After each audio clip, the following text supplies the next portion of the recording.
있는 줄 믿습니다. 하나님의 말씀 신약 성경 마가복음 3장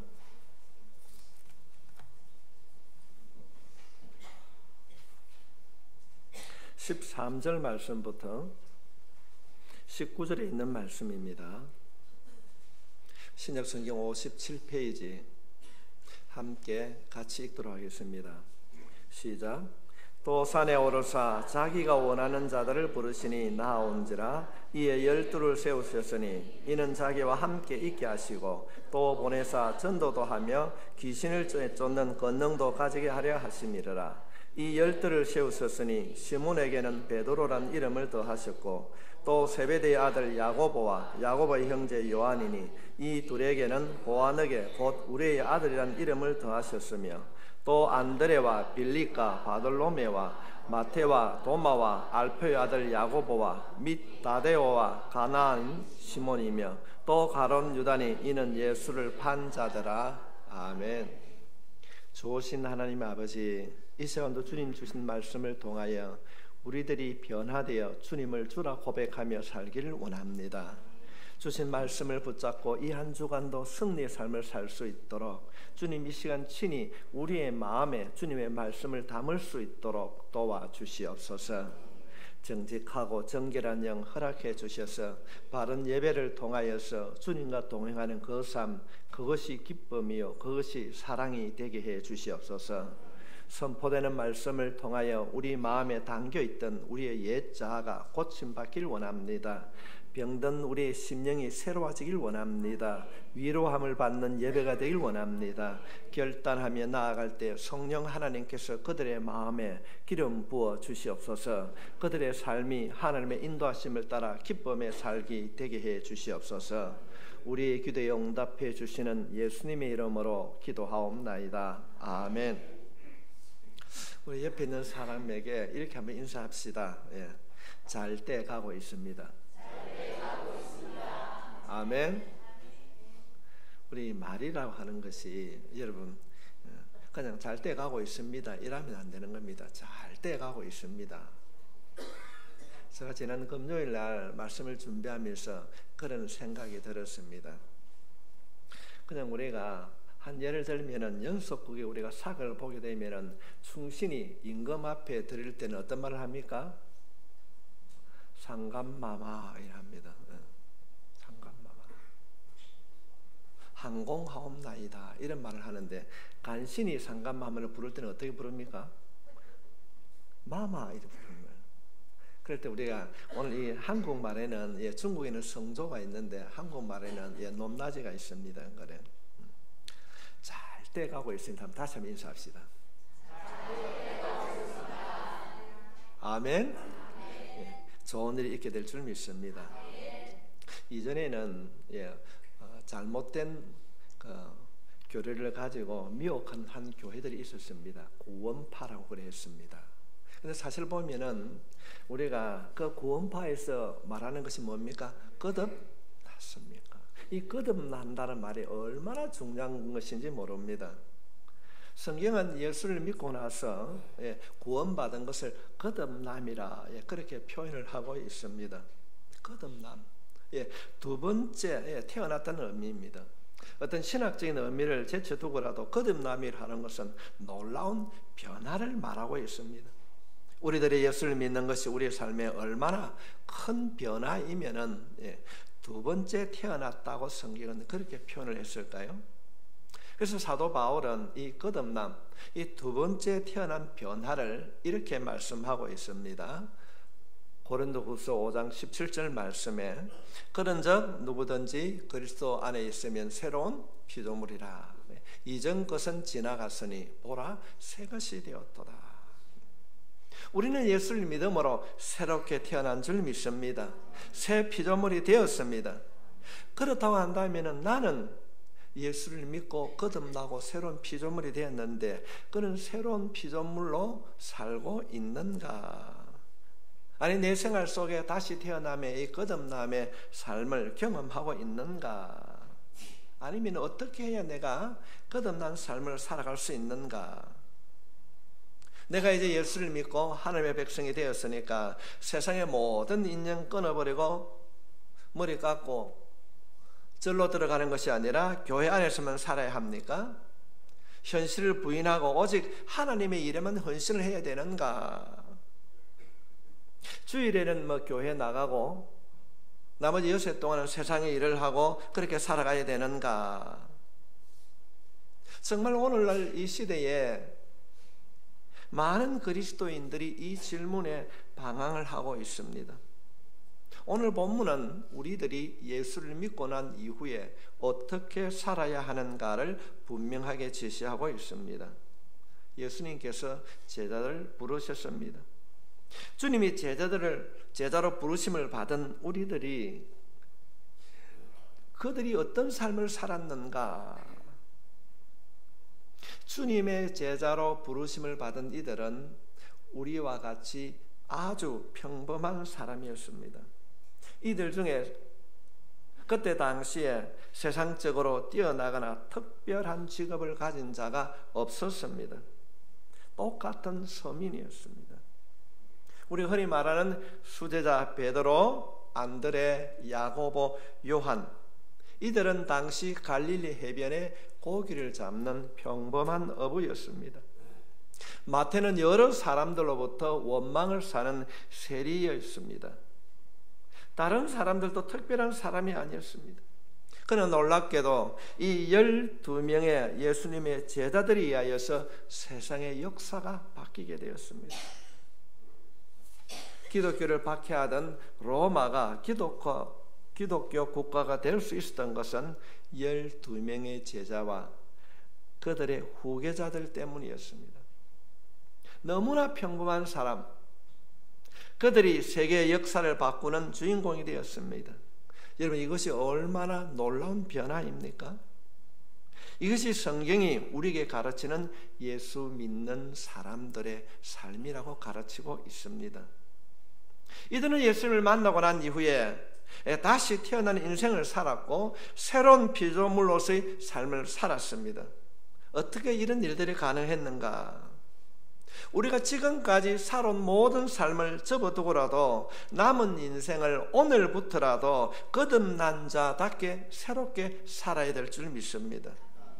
어떻게 하면 예수 믿는 사람답게 삶을 살아갈 수 있는가? 오늘 본문에 있는 말씀을 통하여서 우리들이 새로운 피조물로 살아갈 수 있는 방법 2가지를 살펴보기를 원합니다. 거듭난 자, 새로운 피조물로 살기 위해서는 어떻게 살아야 되는가? 그 첫 번째가 자신의 직업을 뛰어넘어라. 여러분, 직업을 뛰어넘는다는 것이 무엇일까요? 구원받는 사람은, 예수를 바르게 믿는 사람은 세상의 직업을 등한히 여기라는 것이 아닙니다. 포기하라는 것이 아닙니다. 간혹 교회 안에 잘못된 생각으로 예수님을 믿고 나서 내가 나고자로 살아가게 된다, 내가 힘들다, 자신의 노력 부족으로 실패를 하고서도 그렇게 핑계를 댑니다.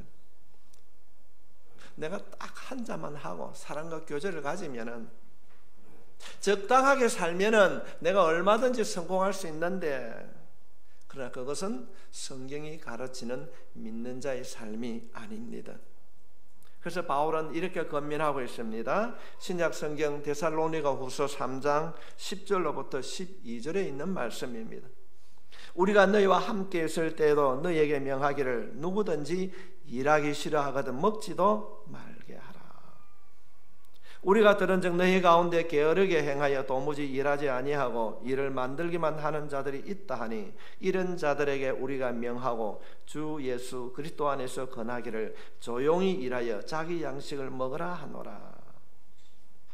지금 바울이 말하는 것이 어떤 이야기입니까? 게으른 자들, 이런 자들은 예수를 잘못 믿는 자들이라는 것입니다.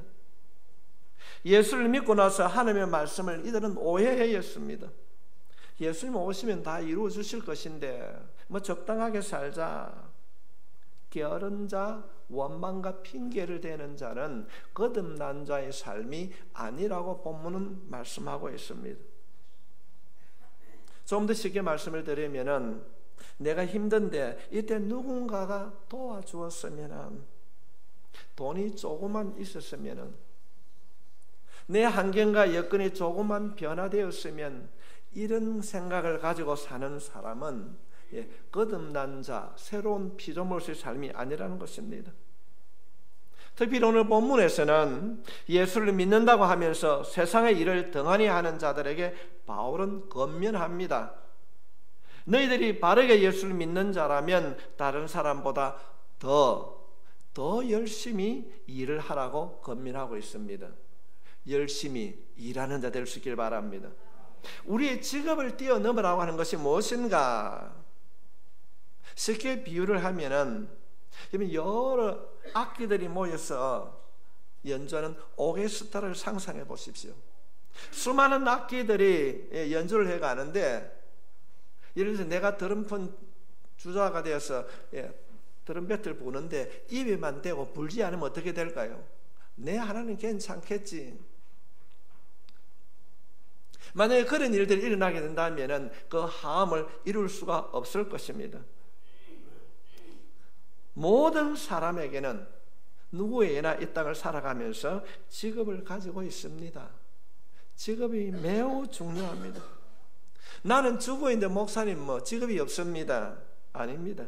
요즘 법원에 이혼 판결을 할 때 주부도 직업으로 인정하고 있습니다.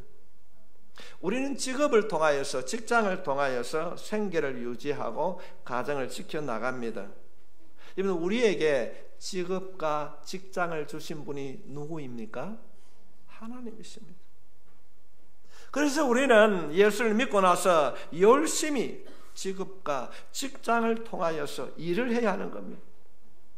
우리가 사복음서를 살펴보게 되면 예수님께서 제자를 부르실 때에 놀고 있는 사람, 쉬고 있는 사람을 부르지 아니했습니다. 이들은 열심히 일을 하고 있었습니다. 게으르고 노는 자를 부른 적이 없습니다. 우리가 알고 있듯이 베드로와 야고보, 요한을 일을 하다가 이들은 부르심을 받았습니다. 마태는 세리의 일을 보고 있을 때 부르심을 받았고, 모세와 다윗은 양을 칠 때 부르심을 받았습니다. 엘리사는 밭을 갈 때에. 무슨 뜻입니까? 하나님의 일꾼, 부르심을 받는 자는 어떤 자인가?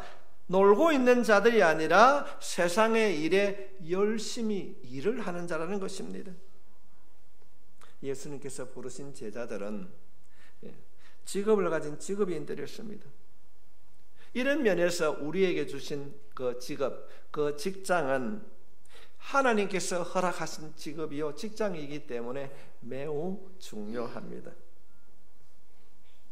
여기서 우리가 한 가지 오해를 하지 말아야 하는 것은, 그 직업이나 직장이 하나님께서 허락해 주셨다 할지라도 그것이 우리 인생의 목적이라고 말하고 있지 않습니다.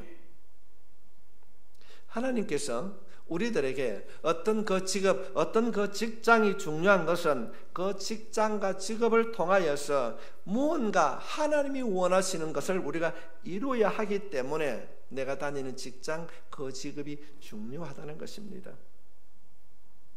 그저 잘 먹고 내 하나 잘 편하게 살라고 하는 것이 아닙니다. 그런 생각은 잘못된 생각입니다. 이런 생각은 구원받기 이전, 거듭나기 이전의 생각인 것입니다. 예수님의 제자들은 이미 직업을 가지고 있었습니다. 자신의 직업에 충실한 자들이었습니다. 직업이 있고 열심히 일하는 자들을 주님은 부르셨습니다. 왜 예수님께서는 이 직업을 가지고 일하는 자들을 부르셨을까요? 이들을 통하여서 사람을 살리고 영혼을 구원하는, 복음을 전하는 자, 죽은 자들을 살리는 일에 직업을 가진 이들을 부르셨습니다. 예수님의 12제자는 예수님의 부르심을 받고 세상의 일을 전혀 하지 아니했는가? 아닙니다. 교회가 정착되고 교회가 이들을 후원하기 이전까지는 이들이 자신의 직업을 통해서 먹고 살고 또 한편으로는 복음을 전하였습니다. 우리가 서신서를 살펴보게 되면 사도 바울은 텐트 만드는 것이 직업이었습니다. 바울은 복음을 전하면서도 순간순간 수시로 텐트 만드는 일을 했습니다. 결론적으로 말씀을 드리면 예수님의 12제자를 부르시면서 자신들의 직업만을 위해 살던 사람들에게 예수님을 만나고 난 이후에, 구원받은 이후에 이들에게 생명 살리는 일을 주셨다는 겁니다. 교회 용어로 말하면 사명을 주셨습니다. 그래서 마가복음 3장 14절로 15절 말씀에 보면은 이에 12를 세우셨으니 이는 자기와 함께 있게 하시고 또 보내사 전도도 하며 귀신을 내쫓는 권능도 가지게 하려 하심이니라. 예수님께서 직업을 가진 제자들을 부르신 이유가 무엇인가? 영혼을 살리기 위하여서, 그 영혼을 살리기 위하여서 부르시고 그 일을 이룰 수 있도록 능력을 주셨다고 말씀하고 계십니다. 우리가 정말로 구원을 받았다면, 정말로 우리가 인격적으로 주님을 만났다고 한다면 우리는 새로운 피조물로서 자신의 직업을 뛰어넘어야 됩니다. 이 직업을 통하여서, 내가 가지고 있는 그 직장 직업을 통하여서 주님의 부르심을 받았던 이 12제자처럼 영혼을 살리는 일에 우리가 감당을 해야 된다는 것입니다.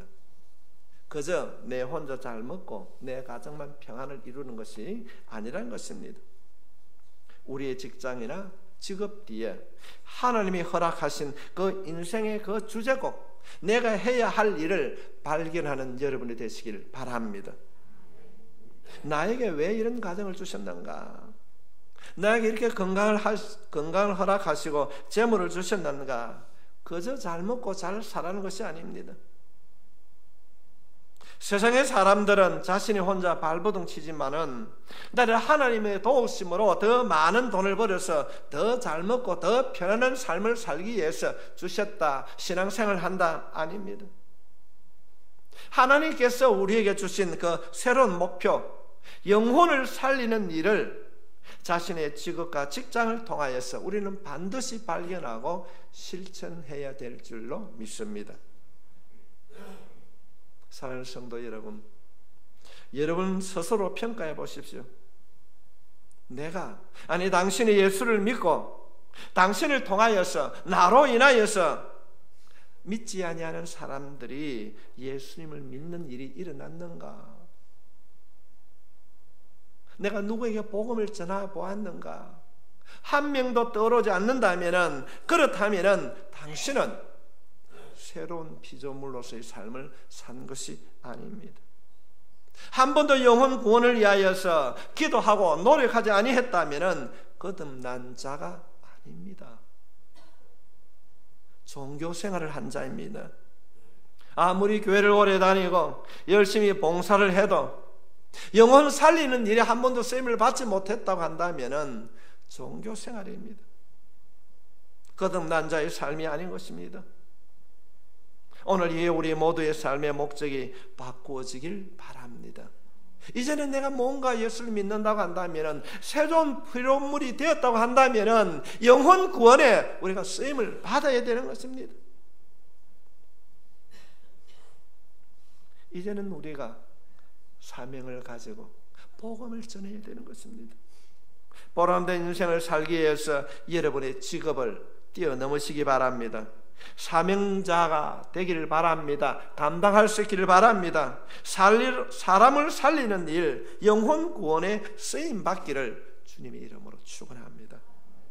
새로운 피조물로 삶을 살기 위해서는 우리가 어떻게 해야 되는가? 내 직업, 내 직장을 뛰어넘어서 내 직장을 통해서 이루어야 할 그 하나님의 구원에 쓰임 받는 도구됨의 삶이 여러분의 삶이 되시기를 바랍니다. 두 번째로, 새로운 피조물로 거듭난 자의 삶을 살기 위해서는 우리는 무엇을 해야 되는가? 교회 공동체와 함께 해야 됩니다. 교회 공동체 함께 됩니다. 왜 예수님께서는 12명을 불렀을까요? 신학자에 따라서는 견해가 다릅니다. 가장 많이 견해를 가지는 사람들이 12지파이기 때문에 12명을 그렇게 했을 것이다. 그렇게 생각할 수도 있습니다. 그러나 가장 합리적인 해석은 무엇인가 하면은 12명이 연합할 수 있는 최대의 숫자라는 것입니다. 연합할 수 있는 최대의 숫자.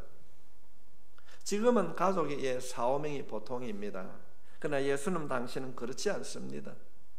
우리가 이전 30-40년 전만 하더라도 가정이 대가족이었습니다.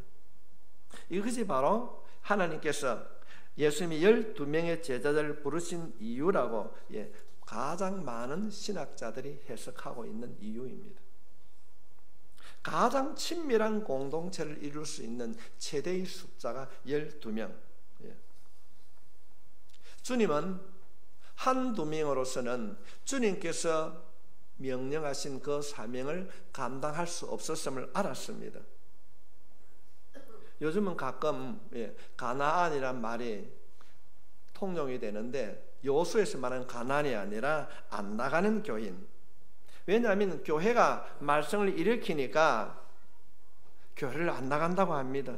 그래서 인터넷으로 예배를 드리는 혼자 신앙인들이 늘어난다고 합니다. 그러나 이것은 잘못된 신앙입니다.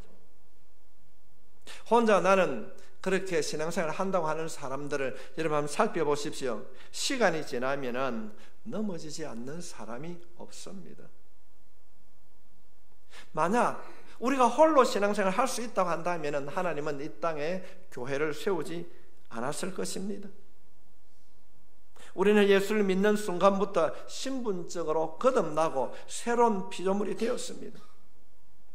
우리는 어떻게 이 땅을 살아가면서 거듭난 자로 새로운 피조물로 살아갈 수 있는가? 이 새로운 피조물로 살 수 있는 길은 홀로 할 수 없습니다. 혼자 할 수 없기 때문에 하나님께서는 이 땅에 교회를 만드셨습니다. 물론 교회는 건물이 아닙니다. 누가 극동교회입니까? 내가 극동교회요. 여러분 옆에 있는 그분이 바로 교회입니다. 그래서 칼빈은 이 사실을 알고 교회를 어머니로 비유하기도 했습니다. 어머니를 떠나서 어린아이들이 살 수 없듯이 성도는 교회를 떠나서 구원을 이룰 수가 없습니다. 물론 교회 밖에 구원이 없다는 것은 아닙니다. 구원받는 성도들이 교회에 속해 있지 아니하면 신앙생활을 바르게 할 수가 없는 것입니다. 이것이 주님이 12명을 묶어서 함께 부르시고 사역한 이유입니다. 사랑하는 성도 여러분, 구원을 받고 새로운 피조물로 승리하는 삶을 살기를 원하십니까? 그렇다고 한다면 성도들과 함께 하십시오. 교회와 함께 해야 됩니다. 교회에 출석한다고 하는 것이 아닙니다. 오늘날에는 많은 사람들이 대형 교회를 선호합니다. 이유는 무엇입니까? 작은 교회에 나오면 자신이 드러나는 거예요. 자신이 노출되니까 대형 교회에서 예배만 드리고 나와도 표가 안 나는 거예요. 이것은 신앙생활이 아닙니다. 주님은 교회를 자신의 몸으로 비유했습니다. 자신의 신체 일부가 떨어져 나가면 상하게 되어 있습니다. 그래서 주님께서는 이 땅에 교회를 만드셨고 올바른 교회 생활의 방법은 교회에 소속되어 있어야 하는 것입니다. 예배만이 아니라 관계가 맺어져야 됩니다. 관계요. 또 좀 어려운 말로 하면 코이노니아입니다. 이 말씀을 마음에 담으면서 옆에 있는 성도들을 이렇게 인사합시다. 사랑합니다. 초대교회는 예루살렘 초대교회는 2만 명이 넘었어요. 어떻게 그 2만 명이 넘는 교회가 유지할 수 있었는가? 소급으로 나누어졌어요. 우리 교회로 말하면은 구역, 또 다른 말로 하면 세일, 여러 가지 말을 할 수 있습니다. 그들이 함께 모여 소그룹으로 모여서 뭘 얘기했는가? 험담하거나 자기를 자랑하는 것이 아니라 말씀을 나누었어요. 그 말씀을 나누는 가운데에 자신의 허물도 드러내게 되고 그것이 기도의 제목이 될 때에 그 가운데 하나님께서 역사해 주셨습니다. 하나님은 이 땅의 교회를 소그룹으로 만드셨습니다. 내가 상처를 받게 되면 그 상처를 통하여서 상대방의 상처를 이해하게 되고 용서하는 법을 배우게 됩니다. 그래서 내 마음이 넓어지고 모난 내 마음이 다듬어지는 것입니다. 그런 모임, 그런 나눔을 통하여서 자신의 신앙이 성숙되어감을 우리 깨닫게 됩니다. 여러분, 오늘 아침에 여러분 묵상하는 것이 디도스이지 않습니까? 오늘 주제가 뭐였습니까? 왜 사도 바울은 이 디도를 빌레니에 남겨두셨는가 말씀을 통하여 우리가 묵상하면은 나는 왜 하필 많은 교회들 가운데 극동교회에 출석하게 되었는가? 왜 하나님께서 이 교회에 나를 오게 만드셨는가? 말씀을 통하여 우리에게 주는 질문입니다. 내가 이 교회를 통해서 주님을 만나고 내가 이루어야 할 일들이 무엇인가를 하나님께서는 사도 바울이 기록한 디도서의 말씀을 통하여 우리들에게 들려주고 있는 것입니다. 말씀을 통하여서 주신 이런 묵상, 이런 하나님의 음성을 듣지 아니하고 자신의 경험이나 어떤 세속적인 지식을 가지고 말씀을 보게 되면은 지금도 살아계셔서 말씀을 통하여 들려주시는 하나님의 음성을 들을 수가 없습니다. 사랑하는 성도 여러분, 우리 모두가 이 소그룹에 모여서 말씀을 묵상하는데 참여할 수 있기를 바랍니다. 처음에는 어려워요. 그러나 기도하는 가운데 점진적으로 성장하게 되어 있습니다. 왜냐하면 하나님은 살아계시기 때문에, 말씀을 통해 역사하기 때문에 그렇습니다. 우리가 이전에 비하면 얼마나 요즘 편리하게 됩니까? 이제는 둔덕에서 이 고인을 올라오고 그러면요 한나절이 걸립니다. 그런데 40분만 하면 오는 거예요. 그럼 그 나머지 시간은 다 어디에 갔을까요? 얼마나 많이 편리해졌습니까? 이제는 부엌에서 불을 떼고 밥을 짓고 그게 기다려야 됩니다. 그런데 요즘은 손가락만 있으면은 그 남은 시간에 뭘 하는가? 신기하게도 옛날 사람보다 요즘 사람들이 더 바쁘다고 그래요. 바빠요. 성도 여러분, 우리들이 구원을 받았다고 말하지만은 정신 차리지 아니하면은, 나를 향한 하나님의 뜻을 발견하지 아니하면은 우리들 영적인 고아로 전락할 수 있는 겁니다. 영적인 고아로. 주일날 드리는 이 1시간 예배로서 모든 걸 다 마쳤다고 생각하게 되면은 하나님의 음성을 들을 뿐 아니라 이 시대에 방황하는 영적인 고아가 된다는 사실을 기억하셔야 됩니다. 사랑하는 성도 여러분, 직장에 최선을 다하십시오. 여러분이 주신 그 직업에 충성할 수 있기를 바랍니다. 그 직장, 그 직업을 통하여서 나에게 주시는 하나님의 뜻을 발견하고 그 일들을 이루기 위하여서 최선을 다할 때 놀라운 하나님의 나라, 거듭남의 축복이 여러분 생활 속에 주어질 줄로 믿습니다. 1886년도에 캐나다에서 철물점의 점원으로 일하는 한 청년이 있었어요. 그 어느 날 교회를 통하여서 하나님의 은혜를 경험하게 됩니다. 교회가 가고 싶고, 찬송하고 싶고, 기도하고 싶고, 늘 찬양했습니다. 그렇게 한 3년이 지났는데 그의 마음속에 하나님께서 거룩한 부담을 주셨어요. 네 선교지 가면 안 되겠니? 그가 이런 생각하게 됩니다. 하나님, 나는요 대학도 안 나왔고 신앙을 공부한 것도 아니고 나는 평신도입니다. 갈 수 없습니다. 그렇게 시간이 지나갑니다. 그런데도 주님께서 주신 그 거룩한 부담이 마음속에 남아 있었어요. 내 목사 안수도 안 받았는데 내가 어떻게 가? 어느 날 그곳에 부흥회가 열렸습니다. 그때 그 강단에서 목사님이 이런 말씀을 하시는 거예요. 사막에 죽어가는 자에게 물을 떠다줘야 되는데 그 물을 떠다주는 그 용기가 정말로 유리로 만든 아름다운 그릇이었다. 그러나 진짜 내가 물을 그 가라앉은 자에게 떠다줘야 되는데 멋있는 그릇이 없어서 못 떠다주는 것이 아니라 찌그러진 그릇이라 할지라도 찌그러진 깡통이라 할지라도 물을 떠다줄 수만 있다면은 죽어가는 그 생명이 살아날 것이다. 이런 의미의 말씀을 들었어요. 그럴 때에 이 청년이 마음에 다시 한번 열정이 회복되는 거예요. 그래, 그렇다. 내 같은 찌그러진 깡통이라 할지라도 하나님이 부르시면은, 물을 담을 수 있다면은 내가 가리라. 이 젊은 청년은 그가 부르심을 받고 난 5년 후에 들어보지도 아니하였고 생각지도 아니하는 동방의 아주 손가락만한 나라, 이 조선이라는 나라에 오게 됩니다. 그분이 바로 말콤 펜윅이라는 사람입니다. 물론 이분이 침례교를 때렸는데, 이 말콤 웨릭은 복음을 전하기 위하여서 자녀들을 갖지도 않았습니다. 평신도로 교회를 세웠어요. 정말로 여러분 구원받았습니까? 거듭났습니까? 죽었던 여러분의 영혼이 주님의 보혈로 새롭게 거듭났다고 한다면은, 우리는 오늘 이 말씀을 통하여서 다시 한번 우리의 자신을 돌아보고 나에게 허락하신 직장, 그 직업을 통하여서 그 직장과 직업을 뛰어넘어 한 영혼을 살리는데 쓰임받는 여러분이 되시길 주님의 이름으로 축복합니다. 그 일을 이루기 위해서 혼자 하는 것이 아니라 교회라고 하는 이 함께 가야 될 줄로 믿습니다. 멀리 해외 나가지 않아도 됩니다.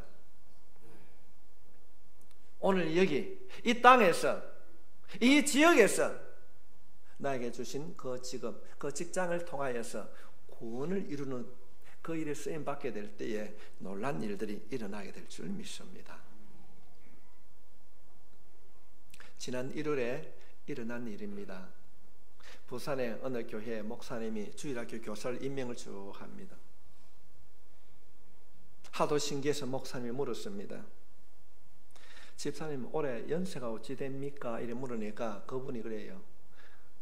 목사님, 내 나이 71입니까?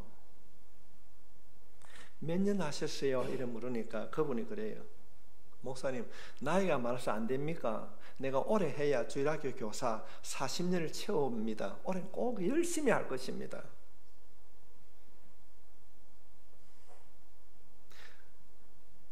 제자들을 부르셨던 예수님께서 여러분을 부르십니다. 오늘 당신을 부르십니다. 이 부름에 순종하여 새로운 피조물로 쓰임받기 위하여서 지금 내 직장을 뛰어넘어 성도들과 함께함으로 한 영혼을 살리는 일에 쓰임받는 주님의 도구가 되시기를 왕이신 예수님의 이름으로 축복합니다.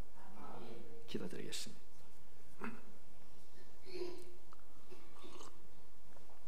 하나님 아버지,